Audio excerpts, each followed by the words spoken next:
All right, ladies and gentlemen, we are live with Super Pro 8 Ramirez versus Orochi. Our first match here tonight, Cruiserweight matchup between Joseph Marquez and TIBURON NEGRO II.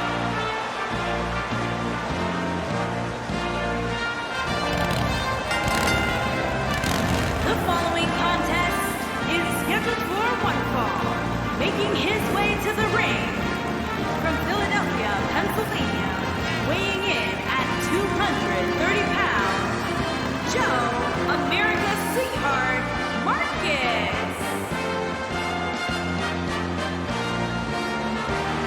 Joseph Marquez, of course, coming off a loss at Beer Bash, challenging Job Spartacus for that Beer Bash title.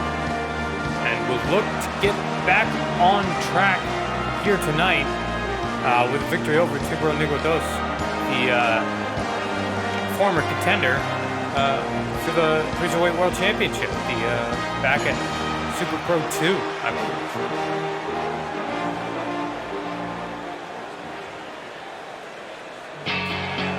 And here he is, the Shark Man cometh.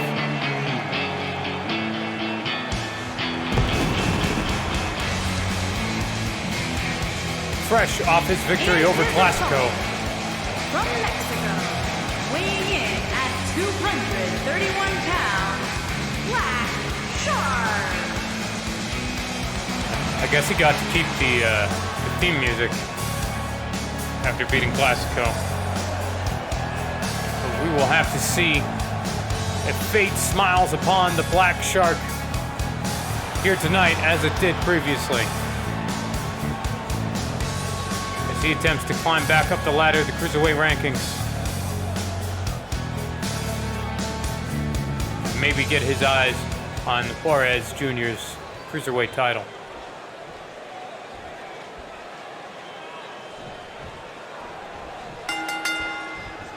All right. Thought we were going for a lockup, but Joseph Marquez skipping all pleasantries, going straight to that belly to belly. And taking the fight to TIBURON NEGRO II here early and often and with tenacity.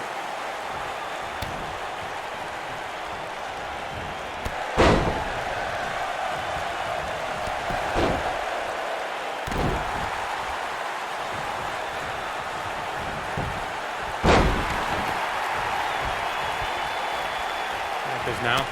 Back elbow, puts him to the ropes. And another one drops TIBURON NEGRO II to one knee.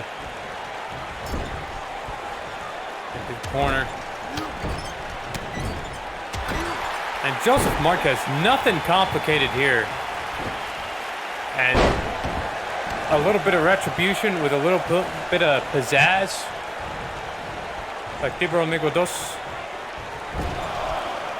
Now sending Marquez's face right into that turnbuckle. And now that is a leather pad, which, by the way, it's not like leather is pleasant to get rubbed into your face, but underneath that leather, there is a steel turnbuckle. And,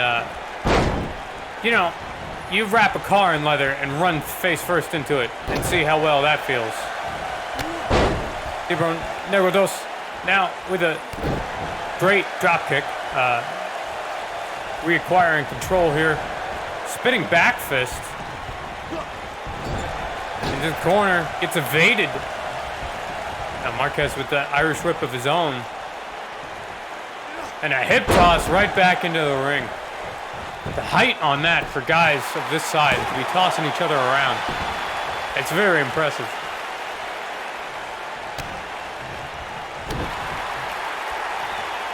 And it should be noted here tonight that the teams for the recently announced Super Pro Kumite at Super Pro 10 have not been revealed. You can presume there will be certain people on there. We know particularly all the members of the Dragon Cult will be involved. Presumably the Ramirez's, depending on Alberto Ramirez's condition. But for everyone else in that 16-man bracket, you've got to think these matches here tonight at Super Pro 8 and on our next show at Super Pro 9 are all about leaving an impression, and that'll do it right there as Tiburon Negro II just about drives Joseph Marquez through the ring. And Marquez now manifest Destino!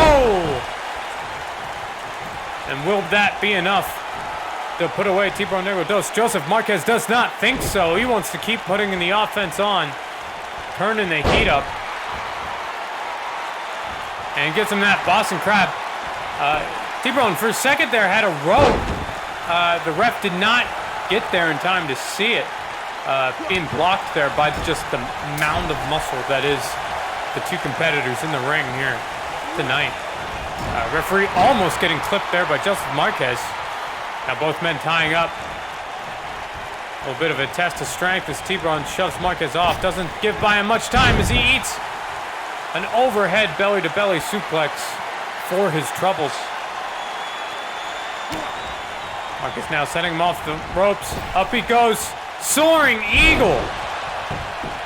And he goes for the pin. 1, 2, 3. And that is all she wrote, ladies and gentlemen. Joseph Marquez coming away with a massive victory over Tiburon Negro II.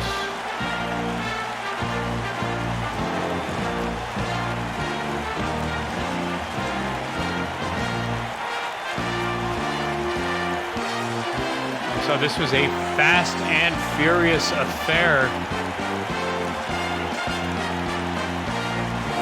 Honestly, one of the few Super Pro matches, I think, that have stayed entirely in the ring. This was just an old school rock 'em, sock 'em, beat 'em up.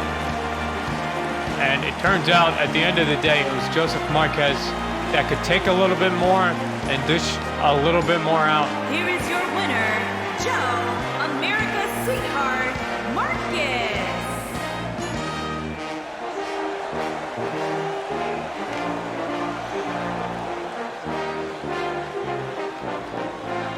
And now for Marquez, he has to look at what is down the line. He's still the #1 contender for that Cruiserweight title after Adam Blackwell's failed attempt.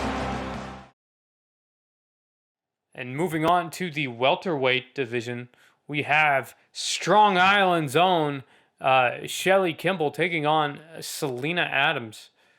You see, we've seen limited exposure from both women. Selena Adams having only 2 ranked matches.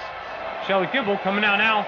Only 1 ranked match, but it was a victory. Making her way to the ring from Long Island, New York, Shelly Kimball.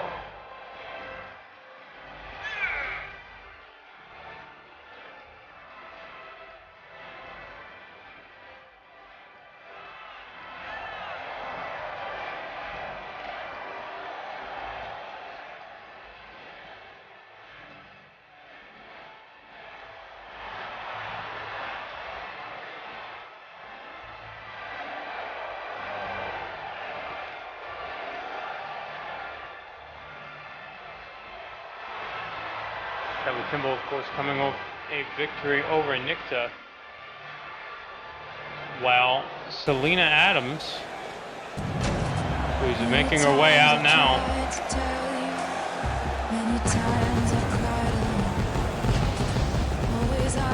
coming off of a victory over Sam. And her opponent from Green Bay, Wisconsin, Selena Adams. Both of these women, Selena Adams has shown herself to be the top gaijin over in Wildfire Pro Wrestling. Even taking a win at Beer Bash, representing Wildfire Pro Wrestling over the junior middleweight champion in Lex Elkins. But so far has had mixed results down in Mexico. Still not quite achieving that that title of top gringa, I suppose. And we will see if the momentum that she took over Lex Elkins can carry her through into the Super Pro Welterweight division. And immediately starting off with those low kicks Shelly Kimball. And what you will see here immediately is a massive experiential difference. Selena Adams is wise beyond her years in terms of competition around the world. You saw Shelly Kimball there getting a brief moment of offense and control, getting put down there with the dragon screw. Kicks her off. Both of these women still very young, and what that means is there's not a lot of holes on that punch card, right? So they can take a lot of offense, and that spinning elbow, John Jones style, puts Shelly Kimball down, but not for the count, as I said earlier, right back up to her feet.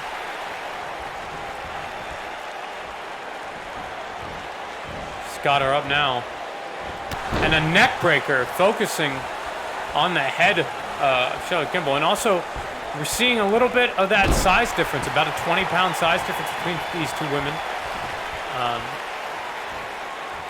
Selena Adams now stretching Shelly Kimball out, working her over. A little bit of that more methodical pace, something that maybe she might have picked up over in Japan. And now again, going for the same maneuver. If it ain't broke, do not fix it.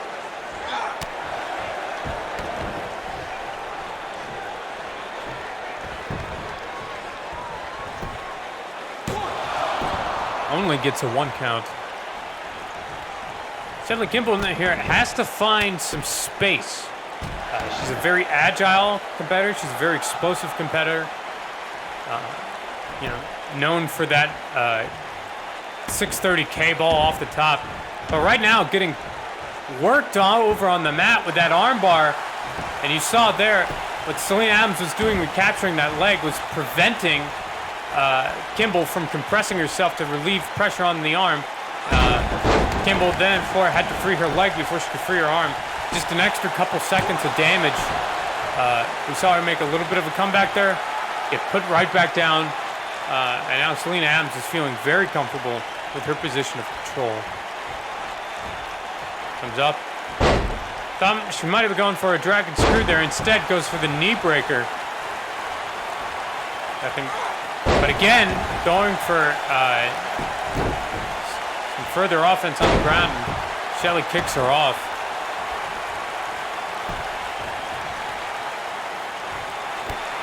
And keeping it simple, double axe handle to the top of the dome, and an old school DDT. And Shelly Kimball's got some fight in her, ladies and gentlemen. They don't call it Strong Island for nothing. Saw Chris Weidman pick up a win this past weekend. We'll see if Shelly Kimball can keep it going.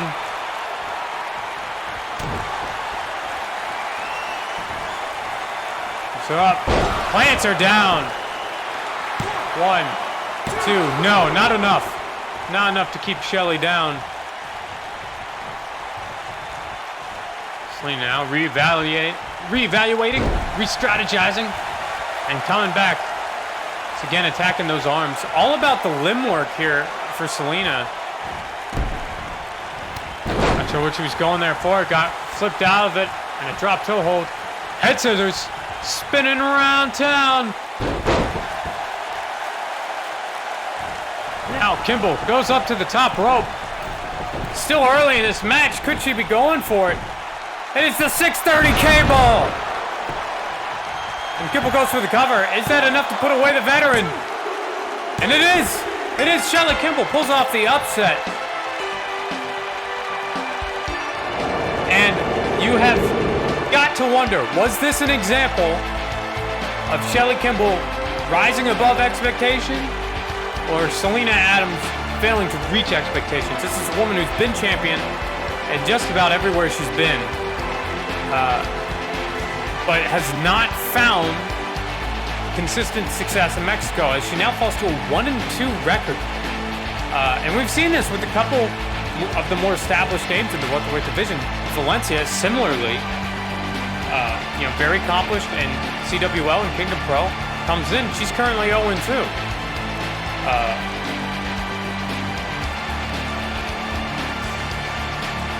Maybe Super Pro just is the land of the young bloods. as it were. Shelly Kimball now with 2-0 in the welterweight division. Can't be very far from a title shot at Babe Dillon's welterweight title. Of course, Babe Dillon just won that at Super Pro 7. Here is your winner, Shelly Picking up Kimball. that up over like Hija de la Luz, who you gotta think, also Hija de la Luz still hanging around there too. Also gotta be considered a threat. This welterweight division is no joke. At any point in time, any of these women can go on a run to establish dominance over it.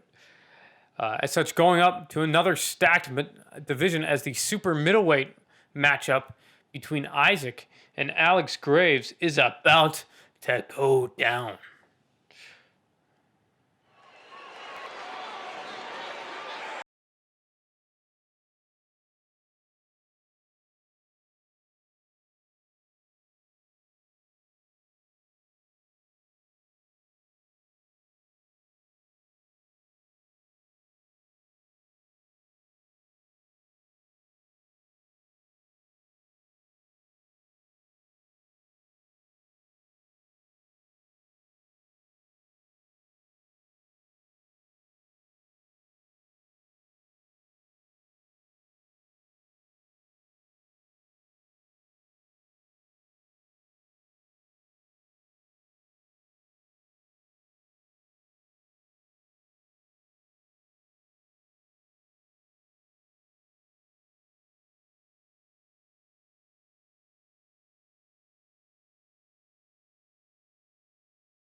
Here, as Isaac is desperate to keep his momentum in an upward trajectory. Wow. Alex Graves. And his opponent, from Harrisburg, Pennsylvania, weighing in at 220 pounds, Alex Graves. As I said, Alex Graves now looking to change the tide. Currently 1-1.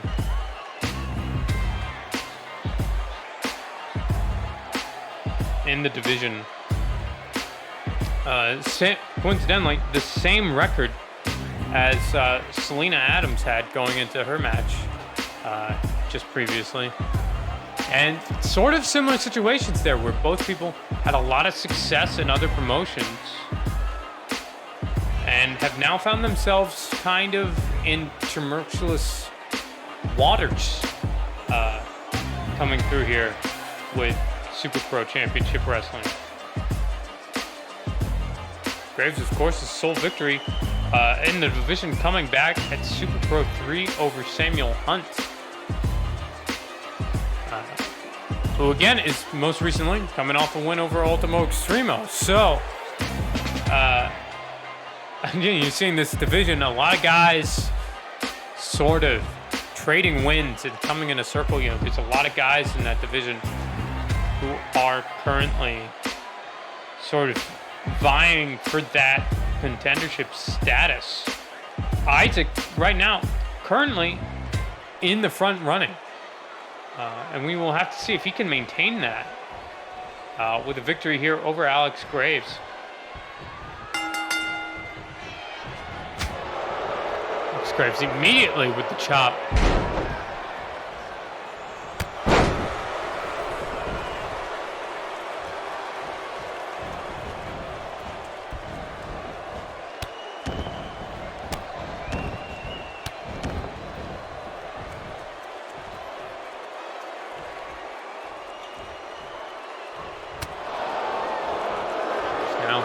Getting a little careless there. A shot to the gut and a head kick.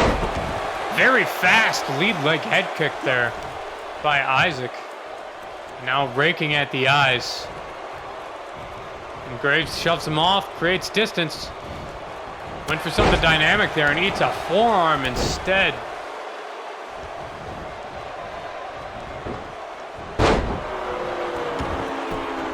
Arm drag over the top there. Goes for an immediate cover.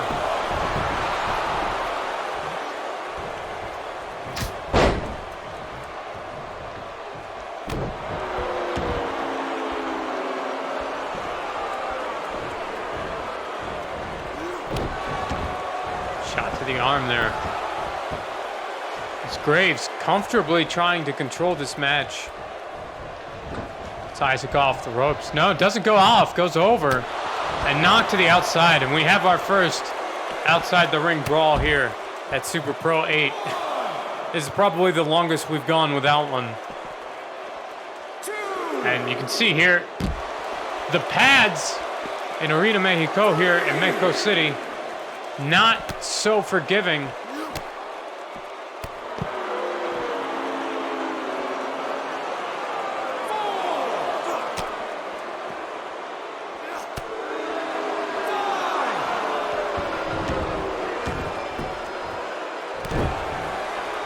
Back and forth exchange on the outside. Graves got the upper hand, sent ice again, goes for cover.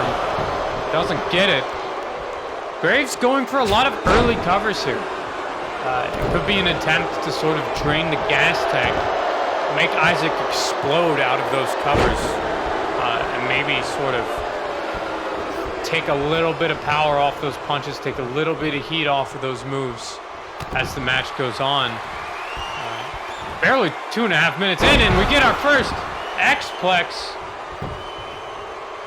Graves goes for the cover.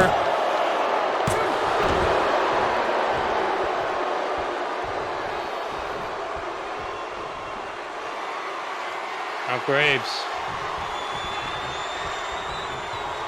Looking maybe for that open Graves. Gets his leg caught though, and now looks like an inverted figure four from Isaac.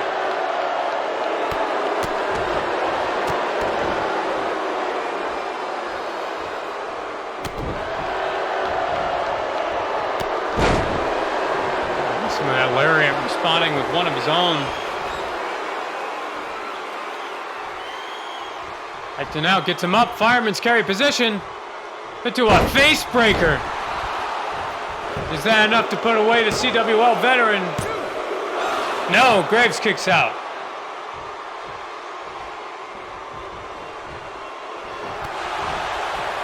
Spinning round kick by Isaac. Single leg drop kick, single leg drop kick, double single leg drop kicks, and a neck breaker. Wait, super kick! And I think Graves is out. I think that put him out. And it did. Graves is out. We should get some doctors in here to wake his ass up. But Isaac achieves the victory with a super kick. Fast, quick, fast, and in a hurry.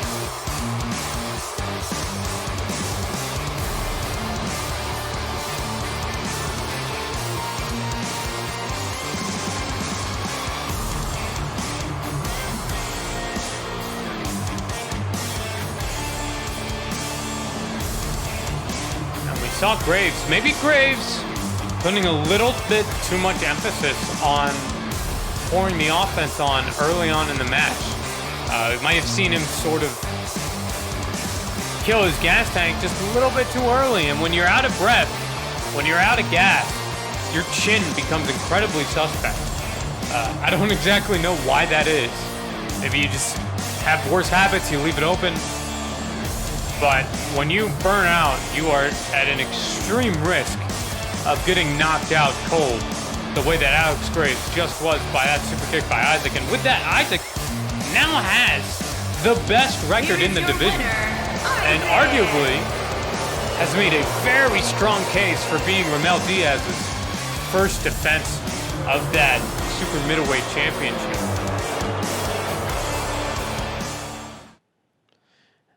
But instead, we go to the heavyweight ranked match here as Casey Coleman takes on Billy Hacksaw. And Casey Coleman 0-1 That does not tell the story that of Casey Coleman so far here in Super Pro Championship Wrestling. Making his way to the ring from Venice Beach, California, weighing in at 265 pounds, Cowboy Casey Coleman. Coleman, if any man in this company has worked his ass off to be in this company, it's got to be Casey Coleman. For those of you who do not know, Casey Coleman was fired from Super Pro Championship Wrestling way back after like Super Pro 2, I want to say. He attacked Marco Jing in the parking lot in an attempt to secure himself an alternate spot in the Super Pro Heavyweight Grand Prix. That is the 0-1 on his record. That is his only ranked match. Eventually, we found out about it, and the company fired his ass. But because Marco Jing wanted vengeance so badly, he put his own contract on the line, and Casey Coleman won it back in Super Pro 6. But here comes the madman from no place in particular, Billy Hacksaw. From no place in particular, weighing in at 303 pounds, the Devil, Billy Hacksaw. And ladies and gentlemen, have you seen two men who are more polar opposites than these two? I'm pretty sure if Casey Coleman got a scar on his face, he would cry himself to sleep every single night and then probably just dunk himself in a vat of stem cells until there was no scar anymore. The man is very vain, is what I'm trying to get at. Meanwhile, Billy Hacksaw don't give a fuck. So we will have to see how these two personalities clash in the center of this ring as the match starts. And Billy Hacksaw immediately going up to the top rope, kicking Casey Coleman away in a double axe handle. And who says big men can't fly? That is 303 pounds coming down on the top of your dome. Casey Coleman with an elbow.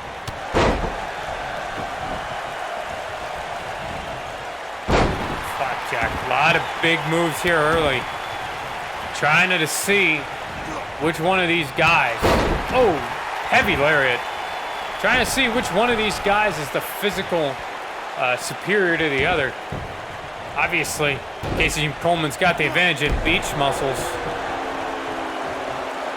We'll have to see if Hacksaw can keep up with him in terms of functional strength.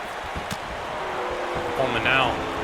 Oh, going for another lariat. Gets sent off of the shoulders of Billy Hacksaw. Coleman right back up.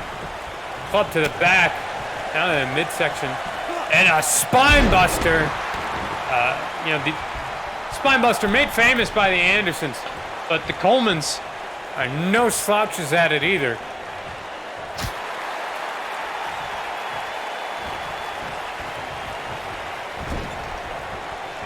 Of course, Casey Coleman's older brother, Arthur Coleman, a pioneer of independent wrestling back in the mid-2000s. And his younger brother, Dallas Coleman, I've been told, is training now.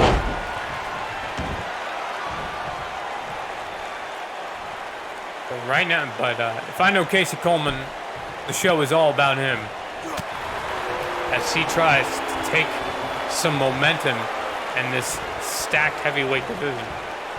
And one of the advantages for Casey coming in, whoa, went for a vertical suplex, got countered, and ate a big boot for his troubles.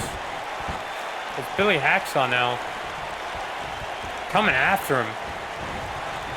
A knee to the face.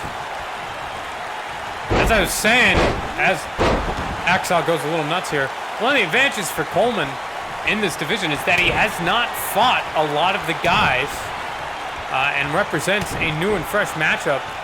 But as I say that, he eats a flurry of stiff punches from good old Billy Hacksaw. Now crawling his way to the ropes. Hacksaw now Looking for something big, gets an arm drag for his troubles. Into the turnbuckle.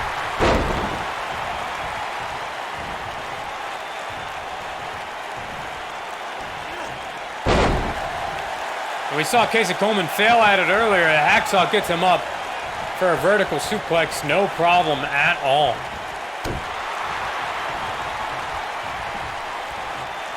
Oh, great breaker by Casey Coleman, and that is not only the force of Coleman dropping you, but just the gravity of 303 pounds falling on one point in your body. It's not a good time for Billy Hacksaw. And I believe Hacksaw just got split open with that overhand right in the corner. Now he eats a clothesline, and down and dirty tactics by Casey Coleman, trying to choke out his opposition there in the ropes for leverage. What's he going for here? Puts him up, fireman's carry. No, denied. Impact DDTs. Coleman rolls out to collect himself intelligently. And now Hacksaw coming in again with those stiff shots. 2 jabs, 3 jabs.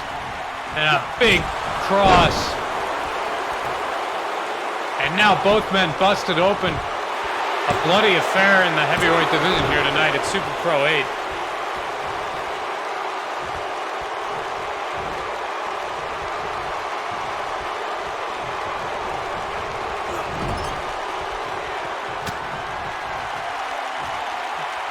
Hacksaw now looking for a giant move here off the top rope.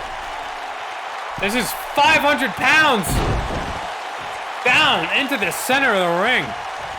Correction, 568 pounds total between these two guys crashing in, and it is still not enough for Casey Coleman to call it quits. Casey Coleman has fought too damn hard for too damn long to get himself back into the rankings of this heavyweight division, and he will not be denied by the likes of Billy Hacksaw here tonight. At least not so far, as he finds himself at the mercy of a gator roll and a crossface.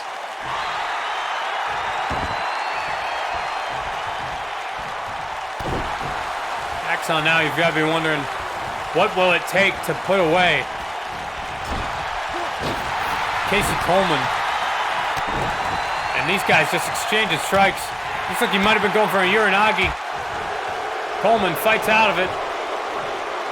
And we saw him go for this earlier. Gets blocked. And he gets him up for the vertical suplex.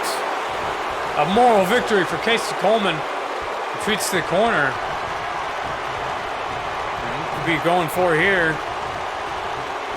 Knee to the face. Into the fireman's carry. And a neck breaker. And then an arrogant cover as Casey Coleman manages to put away Billy Hacksaw. And Coleman doing his best to convince everyone there that that was an easy victory, but there was, at no moment in that match was that a certain victory for Casey Coleman. Billy Hacksaw threw everything but the kitchen sink at the Californian.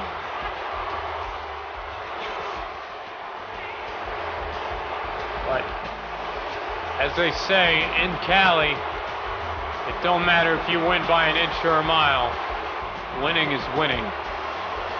And tonight, Casey Coleman managed to pull up the upset. We see there that avalanche powerbomb.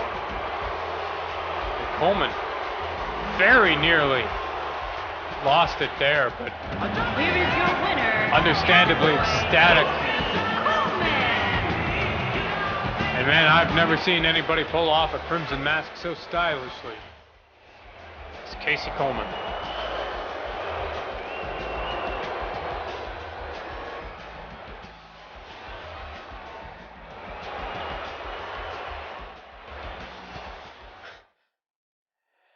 And now we go to our co-main event of the evening as Alejandro takes on Jose Fernandez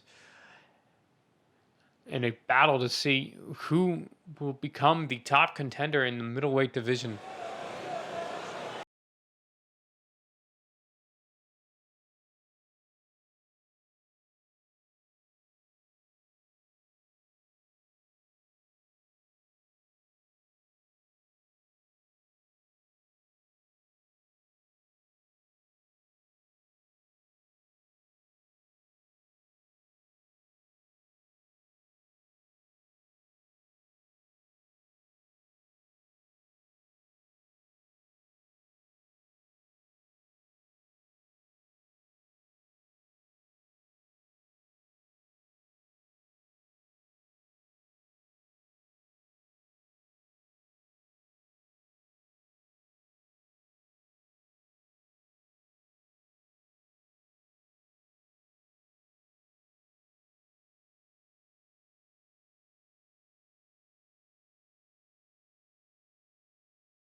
That is how long he's been waiting to climb these rankings. And he gets that match against Jose Fernandez, who is accompanied tonight by 2 champions. And his opponent, accompanied by the Prince, Diaz. And representing the Cosa Nostra from Guadalajara, Jalisco, Mexico, weighing in at 200 pounds, El Jefe Jose Fernandez. Now, he is flanked by the most recent inaugural champion in Ramel Diaz, well, tied for that position with the Yamashita. And the only champion so far to have defended his title, and that is Juarez Jr. This is a faction that has flown under the radar, but with Juarez Jr. joining and Ramel Diaz having as much success as he has, this is low-key one of the dark horse powerhouses in Super Pro Championship Wrestling. And you see them doing that tactic, getting in Alejandro's face, something very similar to what they did to Adam Blackwell when he challenged unsuccessfully for Juarez Jr.'s title. Now they tie up in the center of the ring. Now Alejandro pushing Jose Fernandez back into his own corner. And you have to wonder, you know, when Juarez Jr. fought, La Cosa Nostra did not really aid him very much throughout his match. And you wonder if maybe that is sort of a strategy that Cosa Nostra is using, where they want their members to be individually strong. They don't want to have to interrupt, have to interfere. And they didn't have to at Super Pro 7. But we will see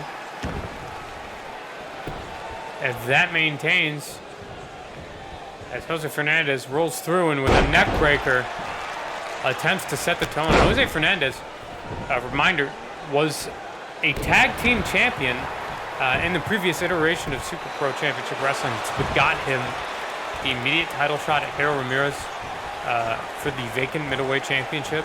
He ended up losing that fight, but quickly recovered with a victory over Scorpion Morado.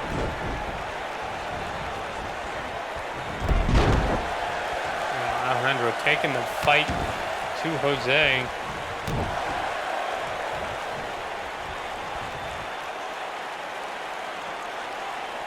Now working the neck over. Putting some pressure on that. And that is not a move that you want to take too many times. It doesn't seem like that much on camera, but you eat too much damage from that, and suddenly you can't feel your arms.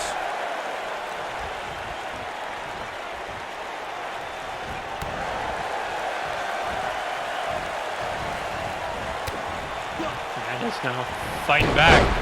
Low drop kick to the knee. Literally cutting the momentum out from under Alejandro. Goes to the cover immediately. A little surprising. He looks to the crowd.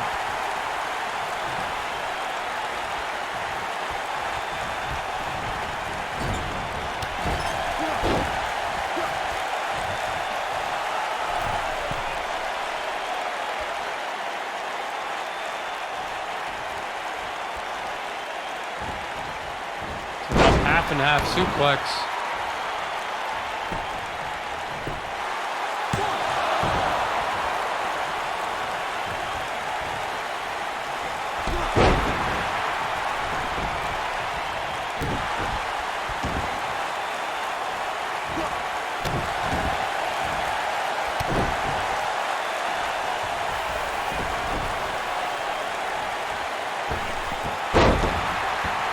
Springboard moonsault. And now Alejandro battling back. He's eating a lot of damage here tonight. And that might be the opportunity he needs as Fernandez misses the shot. Brings him up, face buster.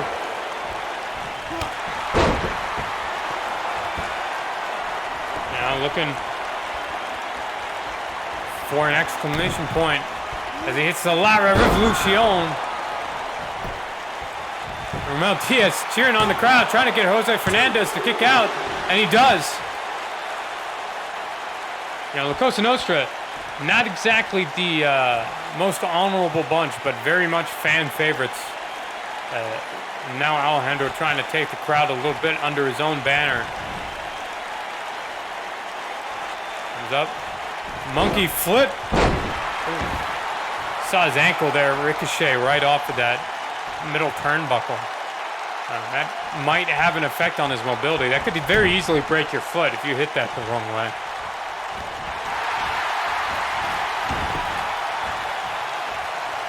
Alejandro, a lot of output in a very short period of time. Maybe took its toll on his gas tank a little bit. Goes to town in a full mount. Lets it go. So he could lay in the stomps. Pride rules, motherfucker. And now it's Jose Fernandez looking to regain a little bit of... Wow, what an excellent running man. I mean, it's a little awkward, sure, but all right. And now comes off to the lariat and the back elbow.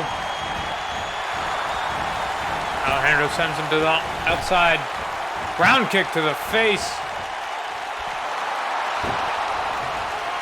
And does not get much as a Michinoku driver. And Fernandez is right back up to his feet. But it does not matter. Schoolboy doesn't sit around for the pin. German suplex.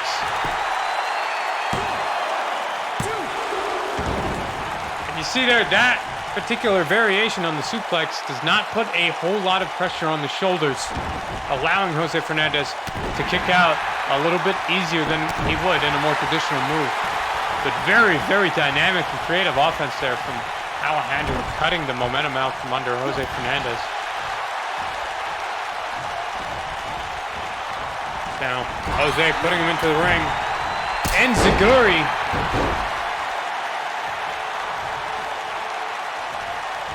Gets him up, dragon screw. These guys are going back and forth. Puts him up in another gourd buster. Going for the cover.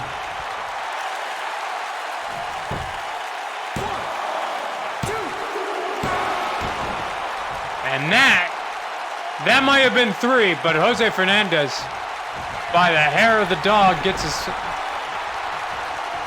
left shoulder up.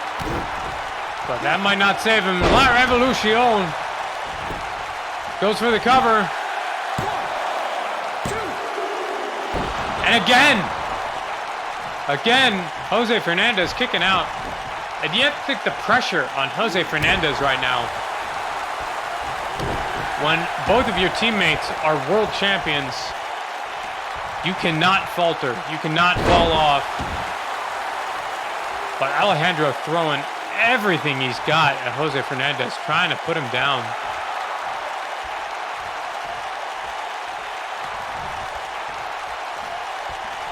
Maybe a little bit of hesitation now as he looks for something else to do. Begins working on the leg. Trying to take some of the base out of Jose Fernandez. Jose, though, using that same leg for that knee to the face. Very brawling Street Fighter style of knee there. Not a very technical Thai boxing style. Off the ropes. Spinning forearm. Is that enough to put Alejandro away? And it is not. The revolution lives on.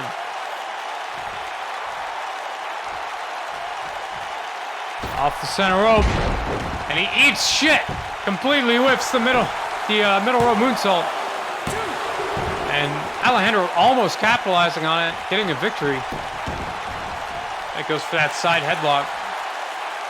He's got to be careful there, as Fernandez might be able to escape out the back. But at this point in the fight, both men very tired. Very difficult to do such explosive motions. And Alejandro lets it go, saving a little bit of energy. But maybe not the wisest choice as he gets knocked to the outside Jose Fernandez. Fernandez now to the top rope. Up he goes, and a knee drop to the gut of Alejandro. They're sending him back in. Of course, notice the other members of the Cosa Nostra not making their presence very well known as of right now, leaving Jose Fernandez to his own devices.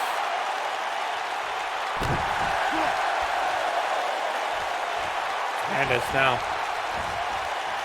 trying to take advantage of Alejandro. Alejandro with the big Frankensteiner. And he gets knocked to the outside again. Old Faithful. Now Juarez Jr. Maybe thinking about getting involved.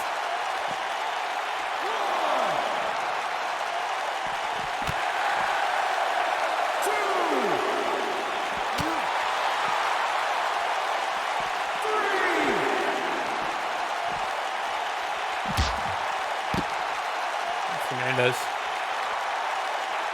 bashing Alejandro's head off that ringside apron. The referee reaches a 5 count. Alejandro rolls him back in. Juarez Jr. thinking about it, but not quite committing.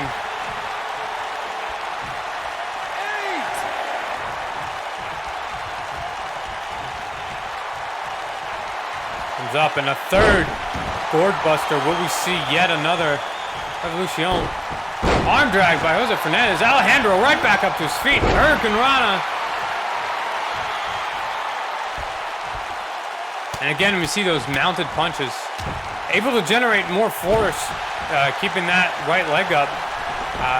Not as much control, which is why we see him give it up so quickly. So he's not reverse position. La Revolution! And he goes for the cover. And you've got to think that's got to be it for Jose Fernandez. And it is. As Alejandro picks up his second victory in the middleweight division, easing himself into #1 contendership for that middleweight title. Which, as I will explain in a moment, is in a little bit of a weird place right now. But Alejandro now looks to the main event. As both men, either Hero Ramirez or Orochi, presumably will have to deal with the wrath of the Revolution.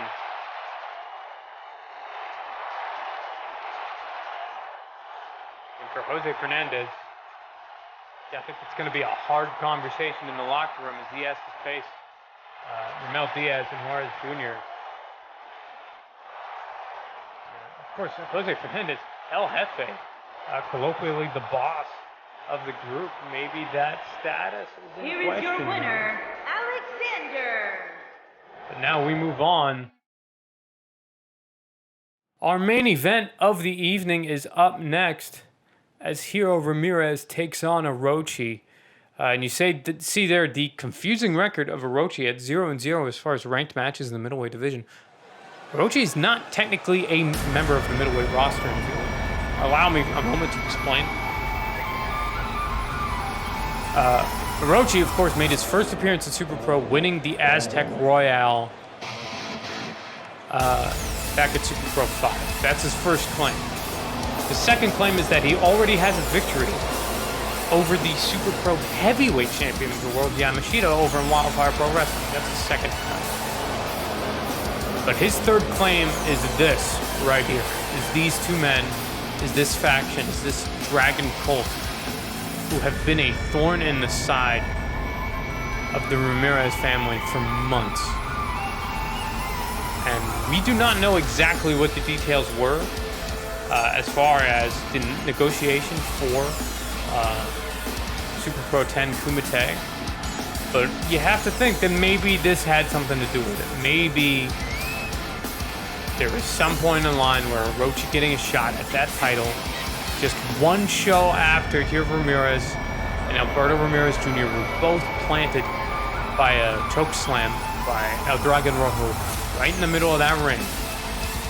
That now these guys are facing, that now Orochi has a position here to win a title for the Dragon Cult. Orochi, of course, not revealing himself as a member of the Dragon Cult until very recently. Back at Beer Bash, he was scheduled in a tag team match against these two men, Ichi and Ni, with Matsumoto as his tag team partner, and Orochi turned on him. Of course, now we have Hiro, maybe a bit of an acknowledgement of who he's fighting here today as he comes out to his Wildfire Pro Wrestling theme music.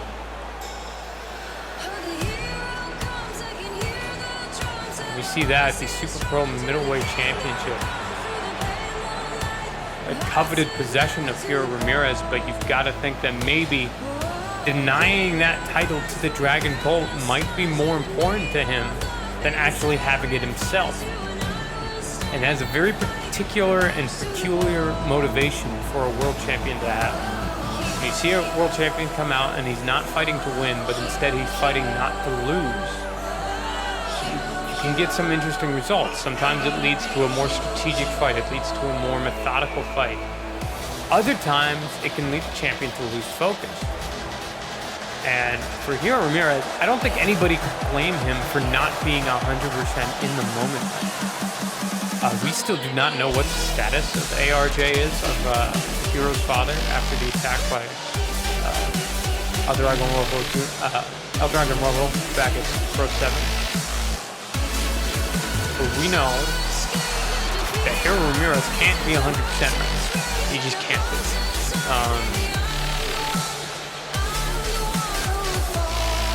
But he has opted to come out here and fight tonight regardless.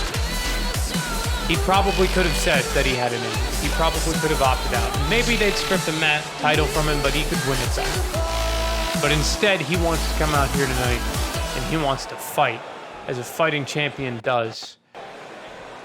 Now, whether that is an honorable virtue or a fatal flaw, we will find out as we prepare for our main event here tonight. Introducing the challenger from Osaka, Japan, weighing in at 182 pounds, OROCHI. OROCHI, of course, named after the mythical dragon from Japanese lore. Really, him aligning with the Dragon Cult should have been more predictable. From Mexico, weighing in at 190 pounds, he is the Super Pro Middleweight Champion, Hiro Ramirez. Our Hiro there showing off a little bit, giving him a little bit of sass. That lineup, making sure this is Ramirez's house. Super Pro Championship Wrestling, regardless of who owns it, whose name is on the contract. You ask any member in that crowd right now, and this is Ramirez country. And the Dragon Cult are nothing but invaders. Nothing if not invaders, I should say. As we start here, and now Ramirez has to fight a guy. Probably, flatliner right out the bat. As I was saying, probably one of the few members of any roster in the world who might have an agility advantage over Hiro Ramirez. And that is going to be an interesting contrast as this fight goes on.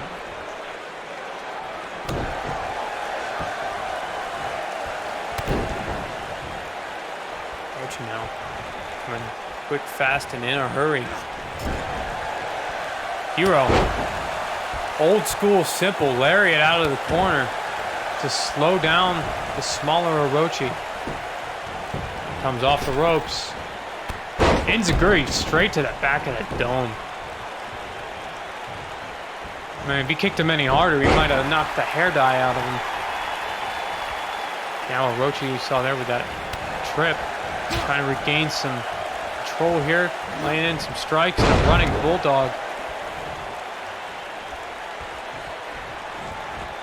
Super kick right to the dome, and a Phoenix splash off this middle rope. That is Hiro Ramirez's finishing move, by the way. He, of course, does his off of the top turnbuckle like a normal human being. But OROCHI here maybe showing off a little bit of his capability, but it should be noted how quickly Hiro Ramirez kicked out of that. Springboard 450, a lot faster, a lot more sudden, but a little less height, a little less power. Harder to counter. easier to kick out of. Orochi working over the protected right arm of Hiro Ramirez, maybe thinking there's a weakness there that he's trying to cover up. Ramirez off the top rope, Hurricane Rana.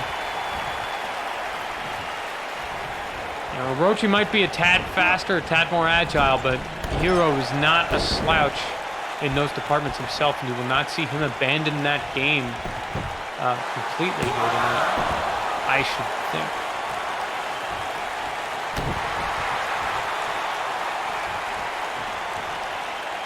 He's now going with the neck crank. And that's the advantage that he has here tonight, is that he can, standing shooting star press. I was saying the advantage he has here tonight is that he can kind of walk in both worlds. Between trying to muscle Orochi and trying to use more flamboyant techniques. Basically, anytime Orochi gets comfortable with whatever style of Hiro Ramirez he's fighting, Hiro can switch it up as he drives his face into the mat there with that head scissor DDT. And now the ref getting distracted by Ichi on the outside. I wasn't aware they could talk. I'm not entirely sure how he did that. But now Orochi taking advantage, single leg drop kick. As Hiro rolls to the outside. And knee putting his hands on the champion, rolling him right back in. The ref allows it.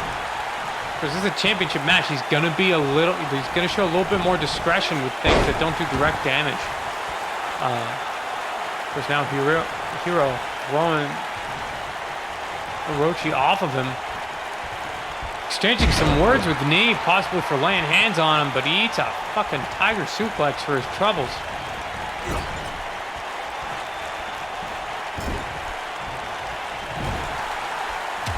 Now both men exchange position in the corner. Whoa. Small package. Enziguri.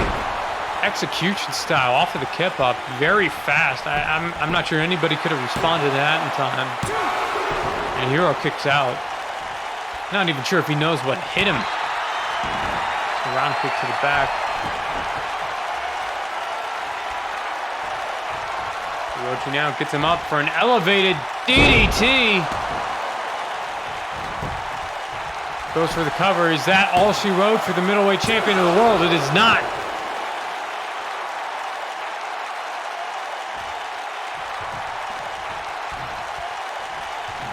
He's got to be strong.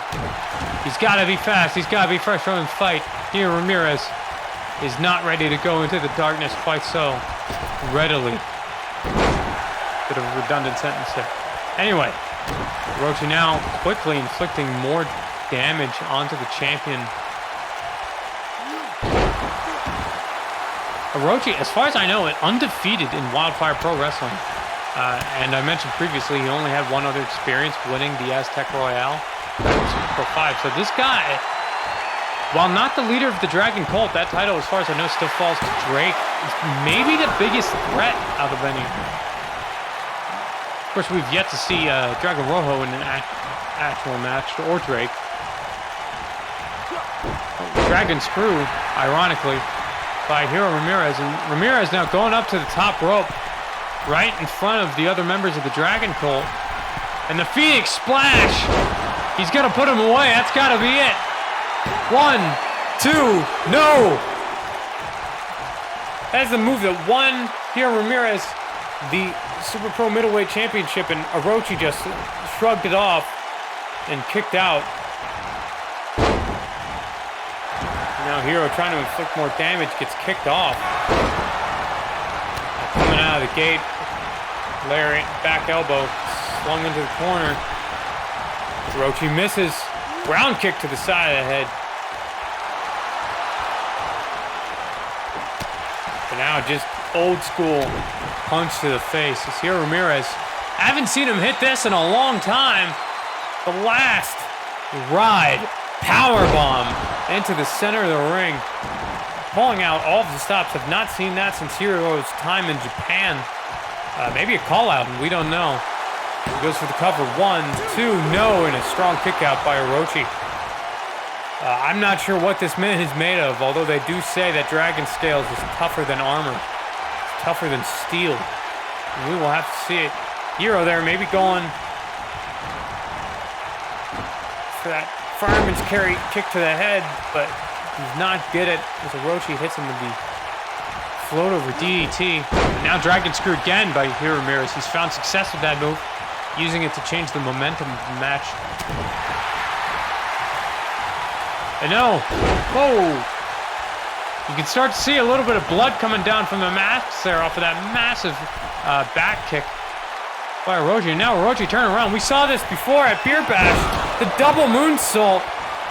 And is that enough to put away the champion? 1, 2, 3, and it is! The Dragon Cult have gained their first championship here at Super Pro Championship Wrestling over probably the face of the company. I don't know if words can express the importance of what we just witnessed.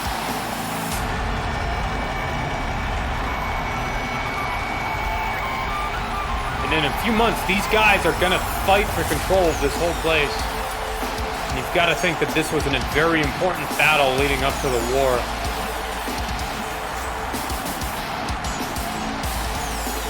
As Orochi comes in with a 0-0 record and beats the world champion.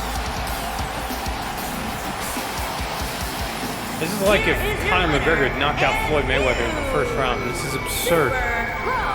Middleweight champion. And not entirely clean. Not an entirely clean victory. The Dragon Cult made their presence known. Key distractions at key times, shifting momentum into the direction of Orochi. Now, Orochi makes his way out of the arena.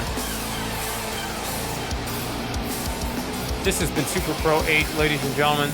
Thank you for watching. And good night.